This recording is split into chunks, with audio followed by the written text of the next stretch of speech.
Now, if Washington, London and Paris do choose to join in, what would they what they would argue is a justified military intervention in Syria? Would they be legally entitled to do so? Oona Hathaway is Professor of International Law at Yale University and was a special counsel at the Department of Defense under President Obama. I think most international lawyers would say no, that would be a violation of international law. The UN Charter is pretty clear. It prohibits states from threatening or using force against another state, and there are very limited exceptions. The key exceptions are if the target state has consented, which obviously Assad has not consented to strikes. A second exception is if the UN Security Council has authorized the intervention, and here the Security Council has not authorized the intervention. And the third exception is if a state is acting in its own self-defense, and I don't think anyone is arguing that this is being taken in the self-defense of those states. So given that it doesn't fit any of the limited exceptions to the charter regime, I think most would agree that this would be illegal.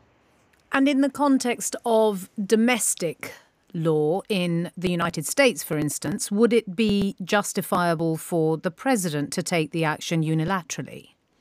Definitely not. That is especially clear. The president does not have the power to wage unilateral war. The only instances in which he can use force unilaterally is in the self-defense of the United States, and then really only if Congress doesn't have an opportunity to meet and respond to the threat. In this case, Congress has not met. It hasn't authorized intervention. It hasn't even been asked to authorize the intervention by President Trump. And that's clearly in violation of the U.S. Constitution. But the unilateral use of a strike last year by President Trump was justified under what particular law?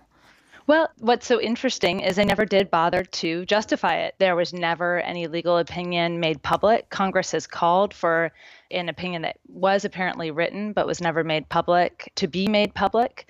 And so we have not been able to see what reasons the lawyers within the administration came up with for the strike. But most outside observers can't come up with any legally justifiable reason for that unilateral strike. So you don't think that in the wake of the humanitarian reasons for intervening in, say, Kosovo or Libya, could be seen as the benchmark by which we may be witnessing the evolution of international law around the use of force here?